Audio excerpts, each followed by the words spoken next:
From prey to apex predator, the day humanity shattered the galactic balance. The void of space stretched endlessly before 12 colossal dreadnoughts, their hulls gleaming like obsidian monuments to galactic supremacy. Each vessel measured 3,000 meters of pure destructive capability, bristling with plasma cannons that could vaporize moons and shields that had never known defeat. Captain Thalos Vanar stood on the command bridge of his flagship, the Eternal Dominion, watching the stars with the casual arrogance of someone who had never encountered an equal. The Zavarian Empire had ruled this sector for 8 centuries. Today would be no different, just another primitive species to evaluate, categorize, and ultimately dismiss. Status report. Thalos commanded, his voice carrying the authority of countless victories. Science Officer Crixa approached her datapad, glowing with intelligence reports. Sir, the humans requested this meeting to demonstrate their fleet capabilities. She couldn't hide the amusement in her voice. Our deep space reconnaissance shows they've been spacefaring for barely 2 centuries. Their largest vessels register smaller than our shuttlecraft. Thalos nodded, studying the tactical display. Humanity's home system appeared on the hologram, a small blue world, orbiting an unremarkable yellow star at the galaxy's edge. According to Imperial intelligence, these creatures had only recently discovered faster-than-light travel. Their weapons still relied on primitive chemical propulsion. Their hulls were constructed from simple metal alloys that Zavarian industry had surpassed millennia ago. How many ships are they bringing to this demonstration? Thalos asked. Just one, sir, Crixa replied, consulting her scanner readings. A single vessel approximately 800 meters in length. Our analysts classify it as a probable transport or cargo hauler. The bridge crew exchanged knowing glances. One ship. These humans either possessed remarkable courage or remarkable stupidity. Given their technological profile, Thalos suspected the latter. The meeting coordinates placed them in a debris field between territories, neutral space, where the Galactic Council traditionally conducted first contact evaluations. The process was simple: display, overwhelming military superiority, deliver the standard terms for subjugation, and catalog another species as a minor member world. All ships prepare for hyperspace translation, Thalos ordered. Space twisted around the Zavarian battle group as reality folded in on itself. In a flash of twisted light and distorted time, 12 dreadnoughts emerged at the designated coordinates. The debris field spread before them, ancient asteroids and dead worlds, providing a stark backdrop for what would surely be humanity's moment of truth. And there, waiting in the shadows between dead worlds, hung a single human vessel. Thalos studied it through his primary view screen. The ship appeared exactly as intelligence had predicted: small, dark, unremarkable. Its hull was smooth and featureless, lacking the aggressive geometry of true warships. No visible weapon emplacements, no shield generators, no massive engine arrays. It looked more like a commercial freighter than anything worthy of military designation. "Begin scanning procedures," Thalos commanded. Crixa's fingers danced across her control interface. "Sir, I'm detecting unusual readings. The hull composition appears to be an unknown alloy, much denser than our armor plating. Energy signatures are minimal, almost as if the ship is absorbing our scanner beams. Weapons? None detected, sir. No plasma cannons, no missile tubes, no energy projectors of any kind. It appears to be unarmed." Perfect. These humans had brought a civilian vessel to a military evaluation. Either they were trying to avoid conflict through obvious non-aggression, or they were simply too primitive to understand what they were walking into. But something nagged at Thalos as he watched the human ship. It was too quiet, too still. Most species brought their finest warships to these meetings, vessels designed to impress even if they ultimately proved inadequate. Why would humanity send what appeared to be a cargo hauler? The answer he suspected would reveal itself soon enough. The stage is set for one of the most shocking reveals in galactic history. What happens when the hunter becomes the hunted? The communication request came through standard channels, a polite, almost humble transmission from the human vessel. Thalos accepted the connection, expecting to see the desperate face of a species already acknowledging their inferiority. Instead, Admiral Evelyn Cross appeared on his main screen. She was younger than Thalos had expected, with sharp gray eyes and an expression of calm professionalism that seemed almost confident. Her uniform was simple, functional bearing, the insignia of something called the Earth Federation. The title sounded appropriately modest for a primitive civilization. Captain Thalos. Admiral Cross said, her voice steady and clear. I am Admiral Evelyn Cross of the United Earth Space Command. Thank you for accepting our request for evaluation. Thalos studied her carefully. Most species representatives showed obvious signs of stress during these encounters. Nervous tics, deference the unmistakable body language of prey, recognizing a predator. Admiral Cross displayed none of these tells. If anything, she seemed patient. Admiral, Thalos replied, letting just enough condescension color his tone. I trust you understand the purpose of this meeting. Perfectly. You're here to assess whether humanity deserves consideration for Galactic Council membership. We're here to demonstrate that we do. The casual confidence in her voice made several bridge officers exchange glances. Lieutenant Sophia Ward, monitoring the communication station, whispered to her colleague. She's not afraid of them, Cross continued. I assume you've reviewed our technological profile. Indeed, Thalos said. Chemical propulsion, metal, hull construction, electromagnetic communications. Quite traditional approaches to spacefaring technology. Traditional can be effective, Cross replied neutrally. On the tactical display, Crixa was updating her analysis of the human vessel. The ship had rotated slightly during their conversation, presenting different angles to their scanners. But rather than revealing more details, each new perspective seemed to obscure their readings further. Sir, Crixa whispered, the hull configuration is more complex than initially assessed. What appeared to be smooth plating shows seam lines and panel configurations, almost as if what science officer Stike, as if the outer hull is designed to conceal internal systems. Thalos frowned. Stealth technology was not unknown among galactic civilizations, but it required sophisticated understanding of sensor mechanics and material science. For a species barely 2 centuries into space travel, to have developed such capabilities seemed unlikely. Admiral Cross, Thalos said, returning his attention to the communication. Perhaps we should begin with a standard defensive demonstration. We'll conduct a minimal weapons test against your vessel's shielding. We don't use energy shields, Captain. The bridge fell silent. No energy shields. Every spacefaring civilization in the galaxy had developed shield technology within decades of achieving faster-than-light travel. It was a basic requirement for surviving in the hostile environment of deep space. Then how do you protect your vessels from hostile fire? Armor, Cross replied simply. And other methods? Armor. Thalos almost smiled. These humans were even more primitive than he'd thought. Physical armor had been obsolete for centuries. Any modern weapon could penetrate even the thickest hull plating with ease. Very well, Admiral. Prepare your vessel for impact.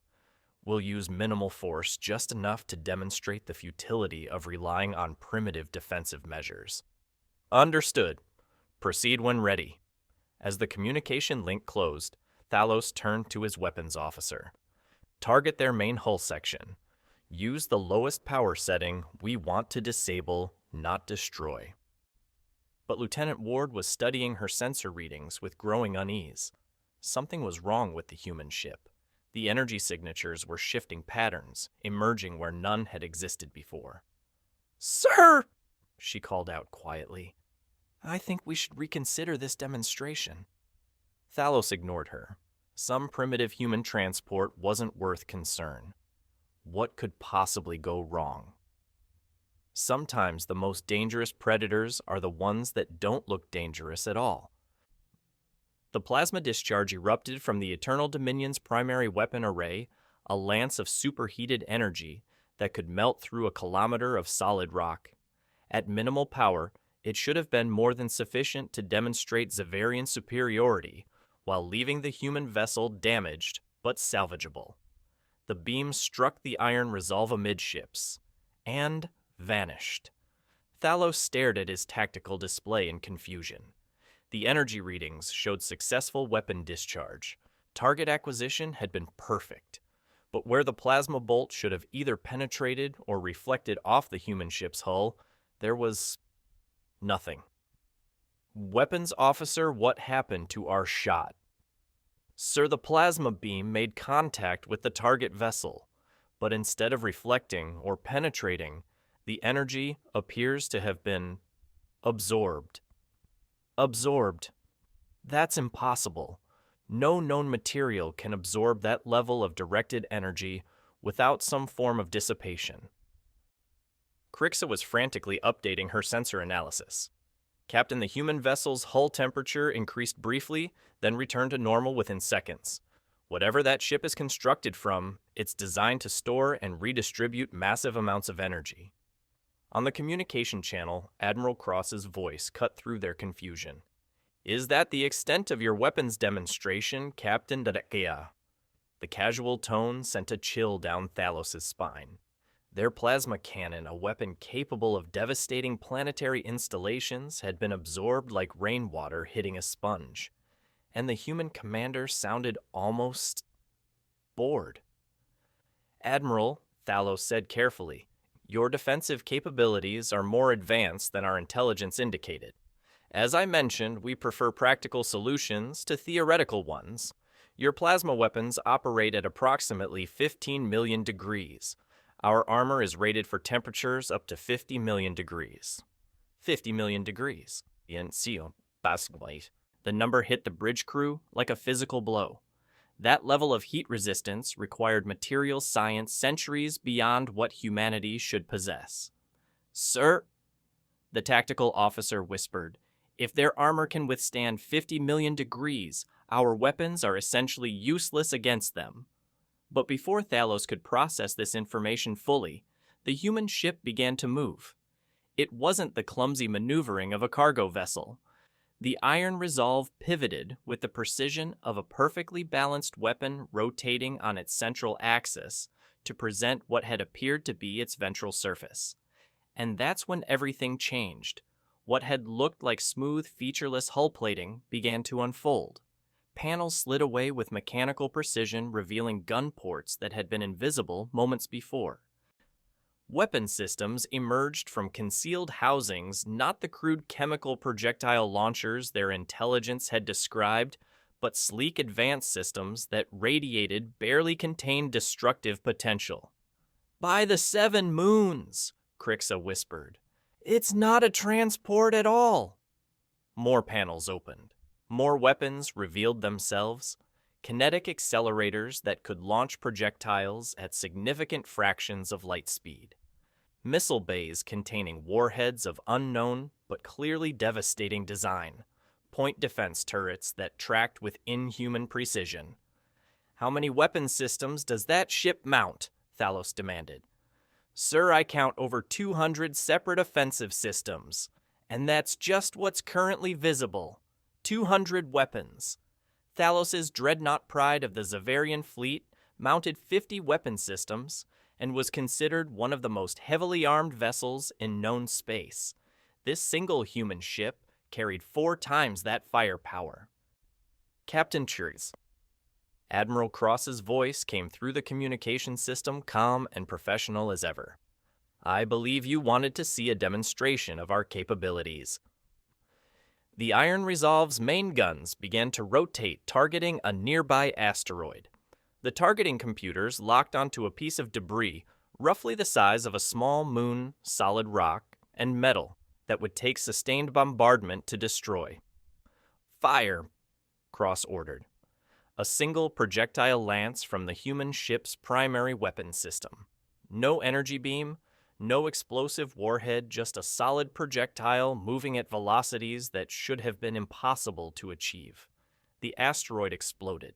Not cracked, not damaged, completely obliterated into its component atoms. Where there had been a small moon's worth of solid matter, now there was only expanding debris and empty space. The destructive force required to achieve such complete annihilation was beyond anything in the Zavarian arsenal. Their most powerful weapons could damage, could destroy, but this level of molecular disintegration required technology that operated on principles Thalos couldn't even begin to comprehend. The human weapon hadn't just overwhelmed the asteroid's structural integrity, it had somehow unbound the very forces that held matter together. "That was one round from our main kinetic cannon," Admiral Cross explained conversationally. "We have 12 such weapons. Would you like to see what our missile systems can do?" Thalos stared at the empty space where the asteroid had been. His ships could damage such a target given enough time and ammunition, but the humans had erased it from existence with a single shot. "That won't be necessary," he managed to say, but Admiral Cross was already giving orders to her crew. "Target the second debris cluster. Demonstration pattern 7. This time, dozens of missiles streaked away from the Iron Resolve. But as they flew toward their target, something extraordinary happened. Each missile split into smaller projectiles. Those split again. What had started as a few dozen warheads became hundreds, then thousands of micro-munitions. The swarm struck the targeted asteroid cluster like metallic rain. Each impact was small, but there were so many of them. Within seconds, the entire formation of space debris was being systematically pulverized into dust. "Cluster munitions," Cross explained. "Each missile carries 50 submunitions. Each submunition carries 10 micro-warheads. Very effective against distributed targets." The bridge of the Eternal Dominion had fallen completely silent. These weren't the crude chemical weapons their intelligence had described. These were systems decades, perhaps centuries more advanced than anything in the Zavarian arsenal. "Admiral Cross," Thalos said quietly, "your technological capabilities appear to have been significantly underestimated." "Yes," she replied simply. "They have been. When the mask comes off, the real horror begins. What else has humanity been hiding?" The silence on the Zavarian bridge stretched like a taut wire ready to snap. Thalos watched the debris clouds where asteroids had once existed, his tactical mind frantically recalculating threat assessments. The human ship floated in the void like a predator that had just revealed its true nature, no longer a harmless cargo vessel, but something far more dangerous. "Sir," Crixa whispered, her voice tight with barely controlled fear. "Energy readings from the human vessel are still climbing. They're powering up additional systems." Before Thalos could respond, Admiral Cross's image reappeared on the communication screen. Her expression remained calm, but there was something in her eyes now, a hardness that spoke of decisions made in desperate moments. "Captain Thalos, I believe your evaluation protocol calls for a full weapons demonstration. However, I should warn you that our next test requires significant firepower." "Admiral, I think we've seen enough to..." "I'm afraid the demonstration must be completed according to Galactic Council regulations. My orders are quite specific." Orders. The word carried weight that Thalos recognized the absolute authority of military command. Whatever humanity's true capabilities, they operated under a chain of command that brooked no deviation. On the Iron Resolve, Commander Daniel Hayes monitored the tactical situation from his station. The Zavarian ships were maintaining formation, but their weapons were powered and targeting systems were active. Battle readiness without hostile intent yet. "Admiral," Hayes said quietly, "their fleet is impressive. 12 dreadnoughts could pose a significant threat if this goes badly." Admiral Cross nodded without taking her eyes off the tactical display. "Noted, Commander. But our mission parameters are clear, full demonstration of human military capabilities. The Galactic Council needs to understand exactly what they're dealing with. Lieutenant Sophia Ward looked up from her sensor station, concern evident in her voice. Ma'am, I'm detecting subtle changes in the Zavarian formation. They're positioning for a potential barrage pattern. Expected, Cross replied. They're professional military officers. They recognize a threat when they see one. The next phase of the demonstration required targeting a larger asteroid one that would showcase humanity's ability to engage hardened targets. Cross selected a metallic asteroid roughly 2 kilometers across, dense enough to require sustained bombardment from conventional weapons. All weapon systems target the primary asteroid. Full yield demonstration. The Iron Resolve's arsenal came alive. Every weapon system that had emerged from concealment began tracking the target. Kinetic accelerators charged to maximum output. Missile bays prepared their most powerful warheads. Energy weapons that had remained hidden began to reveal themselves. Sir, Hayes said, reviewing the firing solution. The power requirements for this demonstration will strain our reactor output. Acceptable risk, Commander. Proceed with firing sequence. But as the weapon systems reached full charge, something went wrong. A cascade failure in the primary power coupling not enough to disable the ship, but sufficient to cause a massive energy feedback through the defensive systems. The Iron Resolve's armor began to glow as absorbed energy from earlier tests combined with the reactor overload.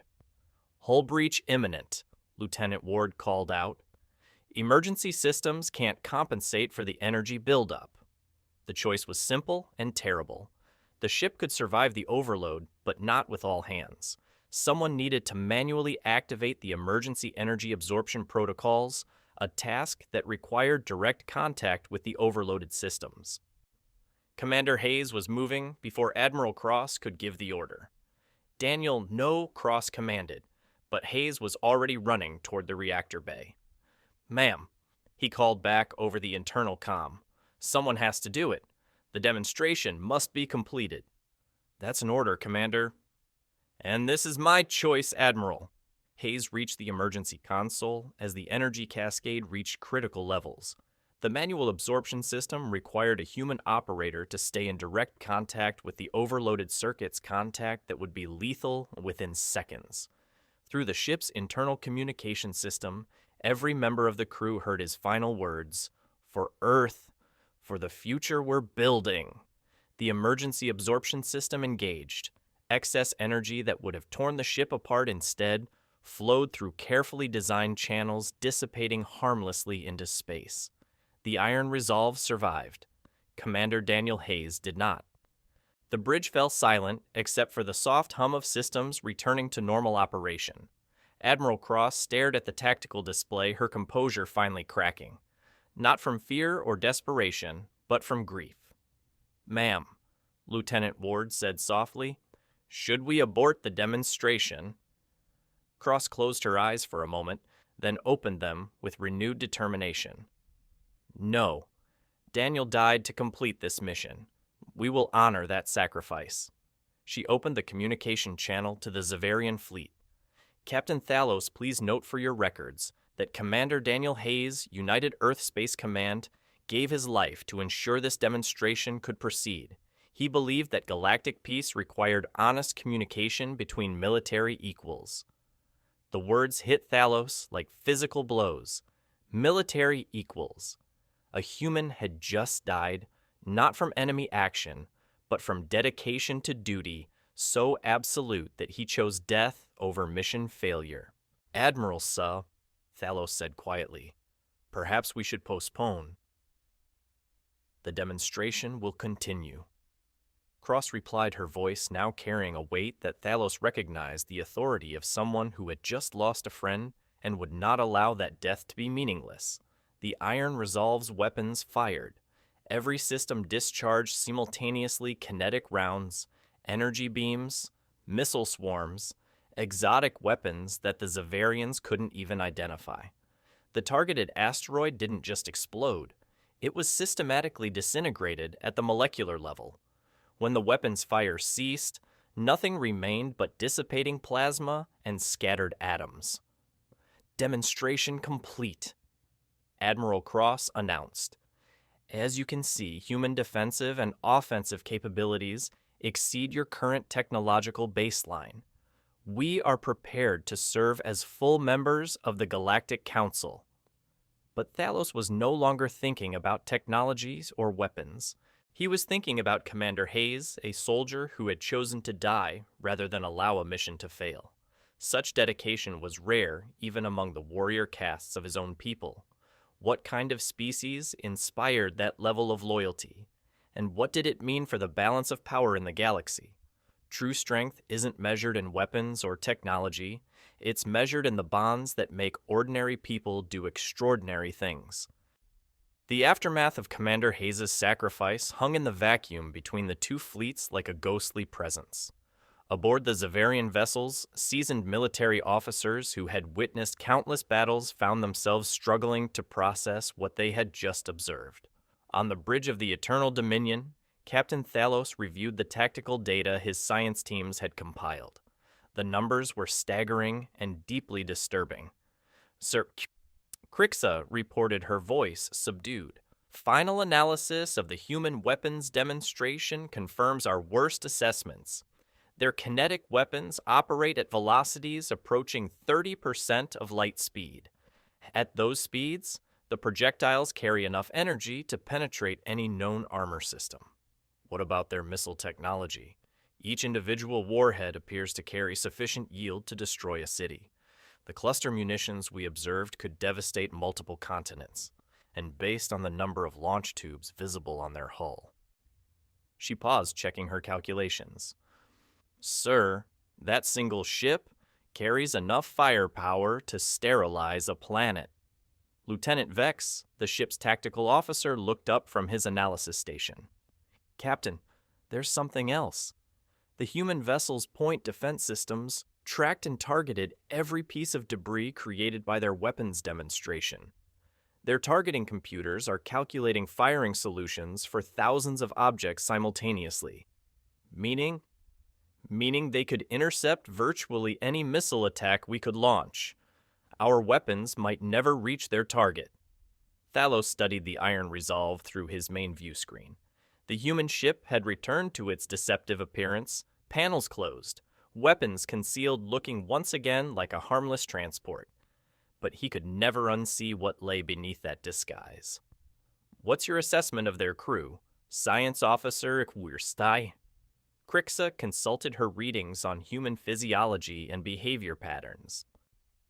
Sir, their emotional responses during the crisis were notable. They demonstrated grief at their commander's death, but no panic, no breakdown in discipline. When their officer chose to sacrifice himself, the rest of the crew didn't attempt to stop him or seek alternatives. They understood immediately that mission completion required personal sacrifice. That level of unit cohesion is remarkable, Lieutenant Vex observed. Most species would prioritize individual survival over mission objectives. Not these humans, Thalos murmured. They think differently than we do. Across the communication channels, reports were filtering in from the other Zavarian ships. The captains of 11 dreadnoughts, veterans of dozens of conflicts, were all reaching the same conclusion. Humanity was not what they had appeared to be. Captain Lyros of the Starbreaker transmitted his assessment. Thalos, my weapons officers calculate that the human ship could destroy our entire fleet. Not defeat, destroy completely. Their technology is generations ahead of ours. Captain Nethys of the Void, Hunter added her voice. The precision of their targeting systems suggests automated battle management beyond anything we've developed. They could engage multiple targets simultaneously without human oversight. But it was Captain Cizran of the Death's Edge who voiced what they were all thinking. That man who died Hayes, he chose death to complete a demonstration. Not to save his ship or his crew, but to fulfill a diplomatic obligation. What kind of military produces soldiers like that? The question hung in the void between their ships. In Zavarian culture, loyalty to the Empire was paramount, but self-preservation was equally valued. A soldier who chose certain death for mission completion would be honored, but also considered somewhat unbalanced. Yet Commander Hayes had made his choice with perfect clarity and calm determination, as if dying for duty was simply another tactical option to be evaluated and implemented when circumstances required it. Sir Crixa said quietly, "We're receiving a transmission from the human vessel." Admiral Cross appeared on screen once more. Her composure had returned, but there was a subtle change in her demeanor, a hardness that hadn't been there before. The death of her second-in-command had marked her. "Captain Thalos, I trust our demonstration has provided sufficient data for your evaluation report. Admiral, your capabilities are impressive. However, I must ask, how long has humanity possessed such advanced technology?" "We've been developing these systems for approximately 2 centuries, Cross replied, "since we first encountered hostile alien species in our expansion beyond our home system." The casual mention of hostile aliens sent another chill through the Zavarian bridge crew. Their intelligence reports had assumed humanity was isolated in their corner of the galaxy. "Hostile species, Admiral. 17 different civilizations attempted to conquer or destroy Earth during our early exploration period. 16 of those civilizations learned to respect human territorial boundaries. The 17th?" Cross paused. "The 17th no longer exists." Extinction. The humans had driven an entire species to extinction. Thalos felt his perception of humanity shift again. These weren't just advanced weapons and superior technology. This was a species that had survived by eliminating threats. "May I ask about the nature of these conflicts?" "The pattern was remarkably consistent," Cross replied. "Each species encountered our early exploration vessels and assumed we were weak prey. They attacked our colonies, demanded surrender, or attempted to enslave human populations. We disagreed with their assessments." The clinical tone with which she described what were clearly devastating wars was perhaps more unsettling than outright aggression would have been. Humans didn't seem to hate their enemies, they simply removed them as obstacles to human survival. "The species that learned to respect your boundaries," Thalos asked carefully, "how did those conflicts resolve degrees?" "Negotiations." Cross said simply, "Once they understood the cost of continued aggression, most chose peaceful coexistence. We have trade agreements with 12 different species and mutual defense pacts with 7 others. Mutual defense pacts. Humanity had allies other species that had recognized their power and chosen to align with it rather than oppose it. Admiral, your species appears to approach interstellar relations quite pragmatically. Captain, we learned early that the galaxy is a dangerous place. Peaceful species survive by being too valuable to destroy or too dangerous to attack. We chose the latter path." On his tactical display, Thalos watched as energy readings from the human ship continued to fluctuate. They weren't powering down their weapons, they were maintaining combat readiness, even during diplomatic conversation. Sir Lieutenant Vex whispered, "Recommend we adjust our own fleet posture. Our current formation could be interpreted as preparation for attack." Thalos nodded and transmitted orders to his captains. "All ships stand down from combat readiness. Adjust to diplomatic formation." It was a subtle but significant change. The Zavarian fleet shifted from aggressive positioning to neutral spacing, a clear signal that they no longer considered the humans a threat to be intimidated. Admiral Cross noticed the change immediately. "Thank you, Captain. That gesture is appreciated. Admiral, I must ask, what does humanity ultimately want from Galactic Council membership?" "Peace," Cross replied without hesitation.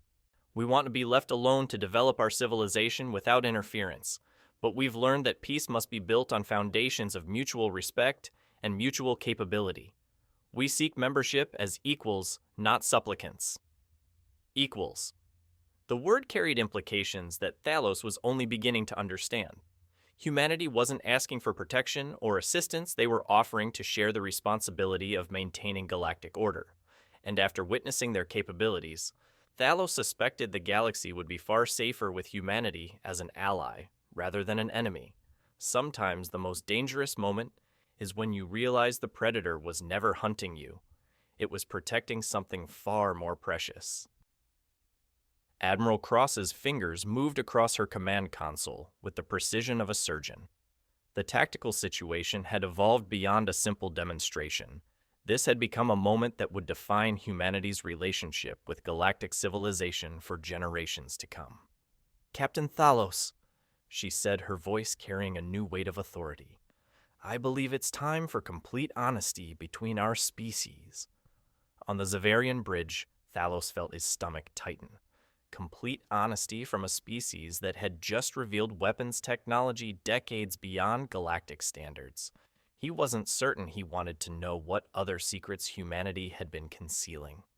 "What did you have in mind, Admiral? Remove the mask," Cross ordered her crew. The iron resolve began to transform. What had appeared to be a simple transport vessel started shedding its disguise like a predator molting its camouflage. Armor plating slid away to reveal additional weapon systems. Sensor arrays emerged from concealed housings. The ship's true configuration became visible, not a cargo hauler or diplomatic vessel, but a pure instrument of warfare. "By the 7 moons," Crixa whispered. "It's a dreadnought, a fully armed battleship designed to look like a civilian transport." More systems revealed themselves. Thalos counted kinetic accelerators that could punch through planetary crusts, missile batteries that could sustain bombardment for weeks, energy weapons of unknown design that radiated barely contained power. 200 weapon systems. Lieutenant Vex reported, his voice hollow. "No, sir, over 300. That ship mounts more firepower than our entire fleet combined." But Admiral Cross wasn't finished with her revelations. "Computer transmit our ship's actual classification to the Zavarian fleet." Data flowed across the communication channels. The vessel they had been observing was designated UES Iron Resolve Retribution Class Heavy Cruiser, commissioned 3 years ago as part of Earth's Diplomatic Protection Force. "Diplomatic Protection Force?" Thalos asked weakly. "Every human diplomatic mission is escorted by at least one heavy cruiser," Cross explained. "We've learned that negotiations proceed more smoothly when all parties understand the consequences of bad faith." Consequences. The word hung in space between them, like a threat and a promise combined. "Admiral, how many ships like the Iron Resolve does humanity possess?" Cross smiled, not the warm expression of diplomatic courtesy, but the cold acknowledgement of superior position. "That information is classified, Captain, but I will say this: the Iron Resolve is considered a medium-sized vessel in our fleet classification system." Medium-sized. If this monster was medium-sized, what did humanity consider a large warship? Perhaps, Cross continued, a practical demonstration would be more educational than technical specifications. She activated her communication system, transmitting on frequencies that the Zavarian fleet wasn't monitoring. To Thalos' sensors, it appeared to be routine status updates. But 10 minutes later, space began to twist. Hyperspace translation signatures appeared throughout the debris field, not 1 or 2, but dozens. Massive objects were dropping out of faster-than-light travel all around the Zavarian fleet. The first ship to materialize was 3 times the size of the Iron Resolve. Its hull bristled with weapon systems that made the heavy cruiser look lightly armed by comparison. Then came another, then a dozen more. "Sir!" Crixa called out, her voice barely controlled. 47 ships have just emerged from hyperspace. All are larger and more heavily armed than the vessel we've been observing. 47 human warships, each one a masterpiece of destructive engineering, each one carrying enough firepower to devastate a planet. Thalos stared at the tactical display, showing his 12 dreadnoughts now surrounded by a human fleet that outgunned them by orders of magnitude. Admiral Cross, what is the meaning of this standard diplomatic escort protocol? Cross replied calmly. Battle Group 7, 3rd Fleet United Earth Space Command. When humans conduct negotiations, we prefer to ensure all parties can focus on diplomacy rather than tactical concerns. One of the new arrivals dwarfed even the other human ships, a massive vessel that registered larger than some space stations. Weapon ports covered every surface. Energy readings suggested reactor output equivalent to a small star. That's the UES Reckoning, Cross said, noting Thalos's attention to the massive ship. Our flagship for this diplomatic mission. She mounts our latest generation of planet cracker weapons. Planet cracker weapons. Thalos felt his species' carefully maintained military superiority crumbling into dust. These humans didn't just possess superior technology, they had built weapons capable of destroying entire worlds. Planet crackers, he repeated weakly. We developed them after encountering a species that hid their military installations underground, Cross explained conversationally. Rather than waste time with prolonged orbital bombardment, we found it more efficient to crack the planet open and examine the core directly. The casual way she described planetary destruction made Thalos's blood run cold. This wasn't boasting or intimidation. This was a simple statement of capability delivered with the same tone someone might use to discuss routine maintenance procedures. The species you encountered. Thalos managed to ask what happened to them. The Devourers chose to continue their aggressive expansion despite our warnings, Cross replied. They consumed all organic matter on the worlds they conquered. Negotiation proved impossible, so we made them extinct. Extinct. An entire species wiped from existence because they had threatened others under human protection. On the communication channels, the captains of his other ships were reporting the same impossible readings. 12 Zavarian dreadnoughts, the pride of their empire's fleet, were completely outclassed by a single human diplomatic escort. Admiral, Thalos said carefully, this level of firepower seems excessive for a diplomatic mission. Captain, we have a saying in human space. Diplomacy is the art of saying nice doggy while you look for a bigger stick. Cross paused, allowing her gaze to encompass the human fleet surrounding them. This is a very big stick. Lieutenant Vex was updating his threat assessments in real time. Sir, the combined firepower of the human fleet could sterilize every Zavarian colony world simultaneously. Their defensive capabilities appear sufficient to withstand our entire Imperial Navy. How is this possible? Thalos asked. Your species has been spacefaring for only 2 centuries. The Zavarian Empire has ruled this sector for 800 years. We had excellent teachers, Cross replied. Every species that tried to destroy us taught us something valuable. We learned from their weapons, their tactics, their mistakes. Each victory made us stronger. The humans had grown powerful by absorbing the knowledge of their enemies. Every battle had been a learning experience. Every defeated foe had contributed to human advancement. Admiral, your species' approach to warfare appears to be comprehensive. We don't enjoy killing, Captain, but we have learned that the only way to ensure human survival is to be so dangerous that no rational enemy would choose to fight us. When diplomacy is backed by overwhelming force, most conflicts can be resolved without bloodshed. Thalos looked at his tactical display showing the impossible numbers. 47 human warships, each one mounting technology generations beyond galactic standards, weapons that could destroy planets, defenses that could absorb the firepower of entire fleets. What happens now? He asked. Now we discuss the terms of human membership in the Galactic Council, Cross replied. Not as supplicants seeking protection, but as equals offering our strength to maintain galactic peace. The word terms carried implications that Thalos was only beginning to understand. Humanity wasn't negotiating from weakness, they were dictating from a position of absolute strength. The balance of power in the galaxy had just shifted fundamentally. The question was whether the existing powers would be wise enough to accept the new reality. When the weak become strong, the only question is whether the formerly strong are wise enough to step aside gracefully. The silence that followed Admiral Cross's words stretched across space like the moment before a thunderclap. 47 human warships floated in perfect formation around 12 Zavarian dreadnoughts, their weapons powered, but not targeted a demonstration of restraint that somehow made them appear even more dangerous. Captain Thalos stared at his tactical display, watching energy readings that defied every assumption his empire had made about galactic military balance.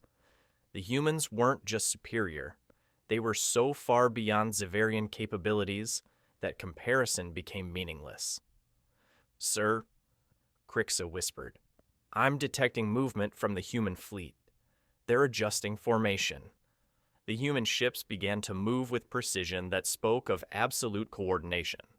But rather than taking aggressive positions, they were creating a protective perimeter around both fleets, as if they considered the Zavarian vessels under their protection, rather than potential threats. "Admiral Cross," Thalos said, finding his voice at last.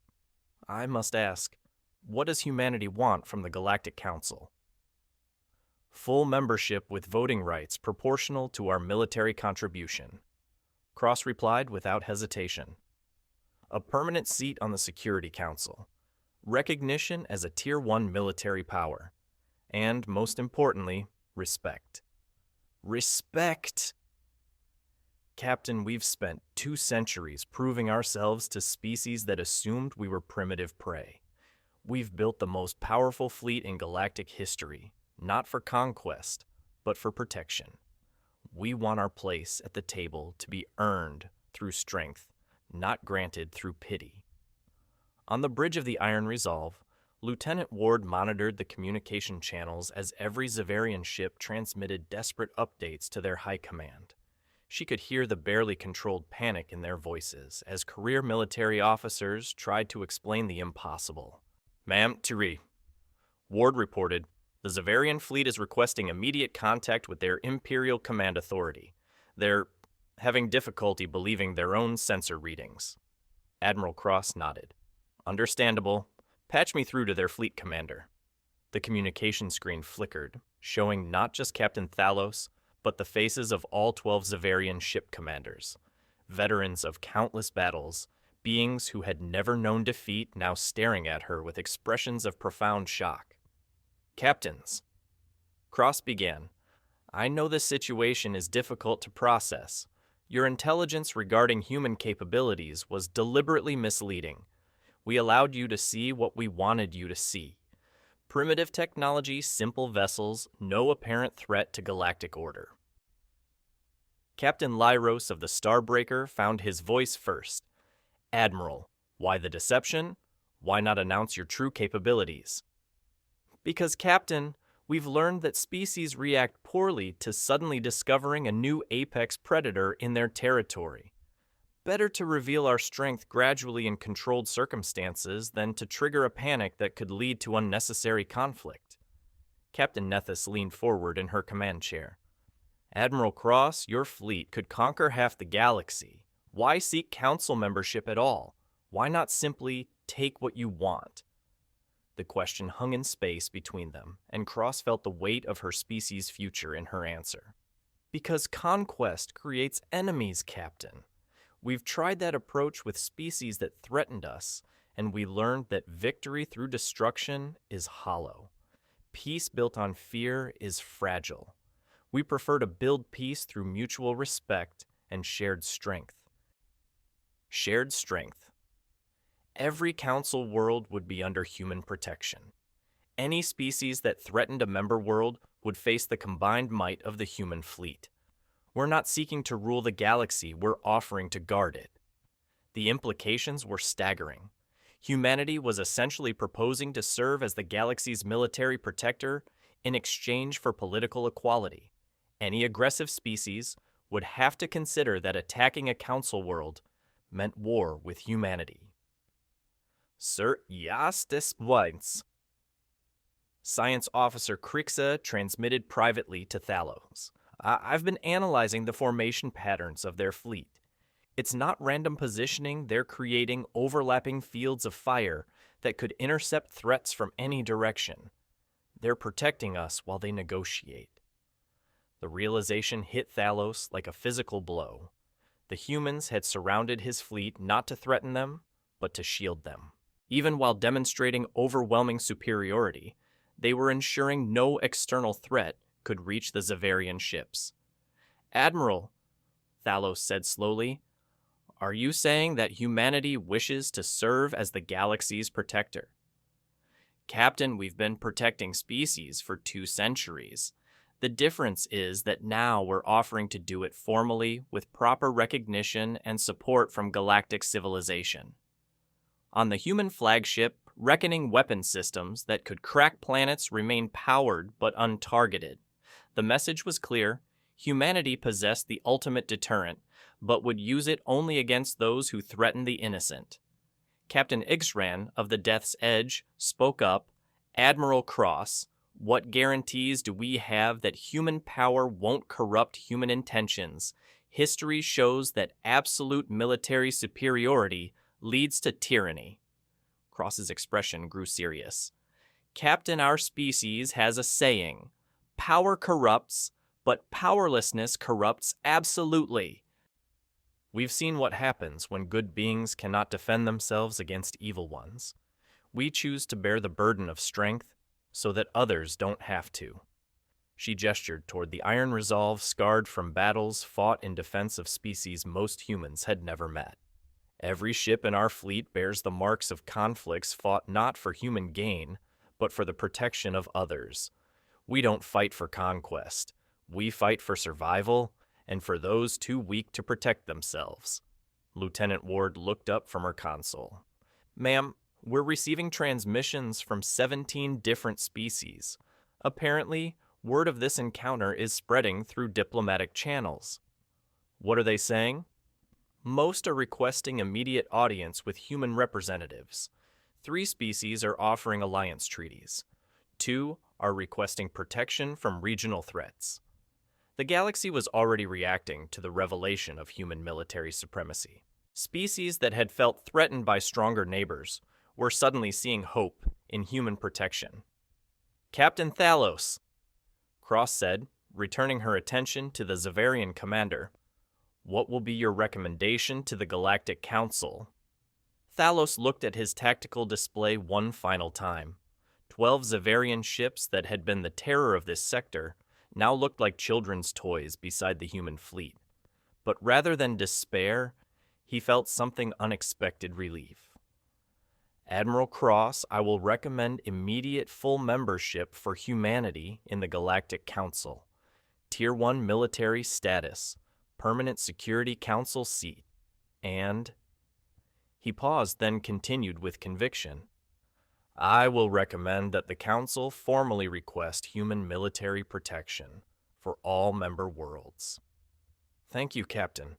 That is acceptable to us." As the communication ended, Thalos began composing his report to the Imperial Command Authority. It would be the most important document in Zavarian history, the acknowledgement that their empire was no longer the dominant military power in the galaxy.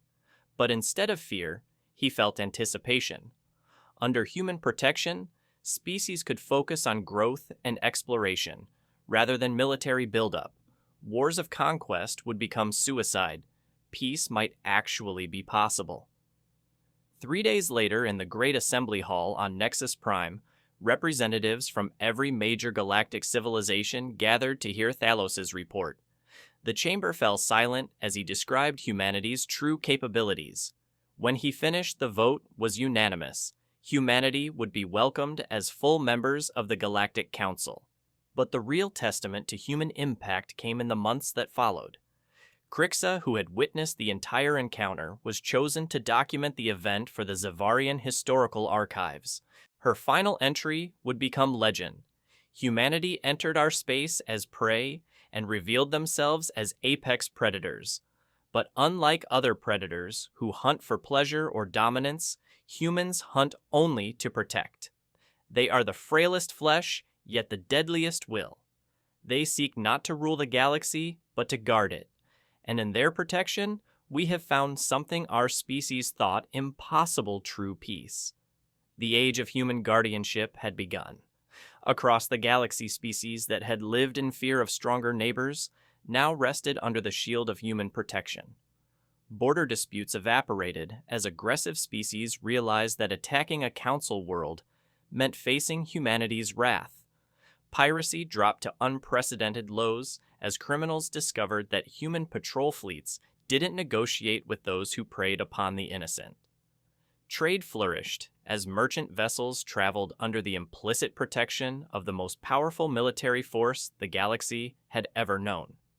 And in the depths of space, human warships patrolled the void, their crews maintaining eternal vigilance against threats both known and unknowable. Each vessel carried the legacy of Commander Daniel Hayes and countless others who had chosen duty over survival mission over self-preservation. They were the guardians at the gate, ensuring that nightmares stayed in the darkness where they belonged, and that civilizations could grow and thrive under the protection of those willing to die for strangers they would never meet. The weak had become strong, the hunted had become hunters, and the galaxy had become a safer place for those wise enough to choose cooperation over conflict. In the end, that was humanity's greatest victory, not the battles they had won, but the wars they had prevented simply by existing. This has been another tale from the archives of galactic history, proof that sometimes the most dangerous predators are the ones who choose mercy over malice. These sci-fi stories remind us that true strength isn't measured in weapons alone, but in the wisdom to know when not to use them. The galaxy is vast and full of wonders and horrors. Which will you choose to explore next? Subscribe to experience more tales from the cosmic frontier, where every star holds a story and every species has lessons to teach. Your journey among the stars has only just begun.